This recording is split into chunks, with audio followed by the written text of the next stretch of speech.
শাকসবজির দাম আজকে একটু মোটামুটি মনে হচ্ছে, কিন্তু মাছের দাম খুব বেশি মনে হচ্ছে। মাছ কিনতেই পারি নাই। এখন আমি দুইটা মাছ নিয়ে আইছি, ১৬০০ টাকা রেখে দিচ্ছে।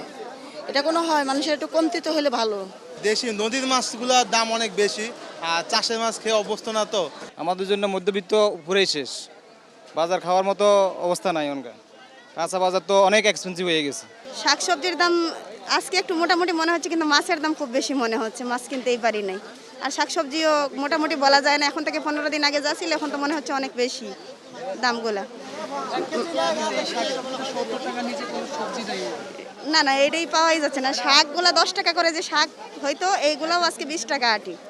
এই মানুষের খাওয়ার মতো তো ওরকম ইয়া নেই। যে ইলিশ মাছের দাম, যে ইলিশ মাছ হইব আপনার 800, ওই জায়গায় 2200 2300 এগুলো হয়। এখন আমি দুইটা মাছ নিয়ে আইছি, ১৬০০ টাকা রেখে দিচ্ছে। এটা কোনো হয়? মানুষের একটু কমতিতে হলে ভালো। বুঝছেন? সবজি তো আপনার কিছুটা হালকাভাবে কমছে, এখনও তো মাঝে মাঝে দেখা যা বাড়তি। মানুষের তো 10 টাকা কামাই করে যদি 10 টাকা খাইলে 4 টাকা খাইব কি? মানুষের 5 টাকা তো কমানো দরকার। যদি সেটা না কমাতে কি লাভ? মানুষের যা ইনকাম করে তাই তো ছেলে যায়। দেশি নদীর মাছগুলোর দাম অনেক বেশি, আর চাষের মাছ খেয়ে অভ্যস্ত না তো, তাই নদীর মাছের কিনতে হচ্ছে, দাম অনেক বেশি। রুই মাছ যেটা আমি গত সপ্তাহে 1 কেজি 1.5 কেজি রুই মাছ আমি কিনেছি 250 280, সেই রুই মাছ এই সপ্তাহে বলতেছে 350 360। আর কক তো সোনালি যেটা গত সপ্তাহে কিনলাম 300 টাকা, সেটা এই সপ্তাহে 330 টাকা।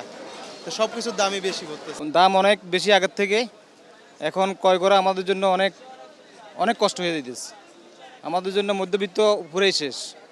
বাজার খাওয়ার মতো অবস্থা নাই ওনকা। কাঁচা বাজার তো অনেক এক্সপেন্সিভ হয়ে গেছে। চিনি এগুলো সর্বভালো দাম স্থিতিশীল আছে। দাম বাড়ছে নতুন করে চিনিগুলো পলাশ চাল, দাম বাড়ছে রাইস ব্র্যান তেল, দাম বাড়ছে সরিষার তেল। যে চিনিগুলো খোলাটা ছিল 130-140 টাকা, এখন 180 থেকে 200 টাকা প্লাস। প্যাকেট পলাশ চাল 215 টাকা থেকে 220 টাকা। দাম বাড়ছে রাইস ব্র্যান তেল, ছিল 1050, এখন 1150 থেকে 1200। দাম বাড়ছে সরিষার তেল, 1 লিটার সরিষার তেল ছিল 250 টাকা, এখন 300 টাকা। দাম বাড়ছে কিশমিশ, দাম বাড়ছে কাজু বাদাম। কিশমিশ ছিল 850 900, এখন 1000। কাজু বাদাম ছিল 1300, এখন 1500 টাকা। সর্বভালো দাম কমছে জিরা, দাম কমছে। অন্যান্য মশলার দাম স্থিতিশীল আছে, সর্বভালো আছে সব।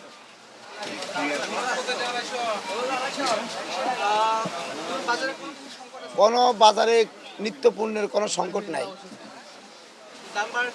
দাম বাড়ার কারণ আসলে যারা মেল মালিক, যারা আমদানিকারক, তাদের হাতে সব কিছু। মুরগির চাহিদা মোটামুটি আগের মতনই আছে, আর মুরগির সরবরাহটা কিছুটা কম। অনেক অজুহাত আছে, যেরকম বৃষ্টি হচ্ছে, মুরগি আসতেছে না, খামারে পানি উঠে গেছে, অনেক অজুহাত আছে। এটা আমরা বিশ্বাস করি না। মুরগি বাংলাদেশে অ্যাভেলেবেল আছে, বুঝতে পারছেন। আর দামটা মনে করেন গ্যাসের সপ্তাহ থেকে ওই যে মুরগি কম আসতেছে, তার জন্য 10 টাকা 5 টাকা মানে ডিবেট হয়ে গেছে, বাড়ছে আর কি। এইটাই পর্যন্ত আর বাড়ার সম্ভাবনা নাই। কেন মানে কদিন পরে আবার মুরগি নতুন বাচ্চা বড় হয়ে যেতে, বড় হইতেছে, ওটা বড় আবার চলে আসবে, ওইটা দাম বাড়ার কোনো সম্ভাবনা নেই। সরবরাহ আছে মোটামুটি, খারাপ না। কিন্তু ওরা বলতে সরবরাহ নাই, আমরা সেটা বড় বাচ্চা নাই, মানে বাচ্চা ছোট বড় হইতেছে না, এটা ভুয়া কথা, এটা মিথ্যা কথা। মুরগি আছে, অ্যাভেলেবেল মুরগি আছে।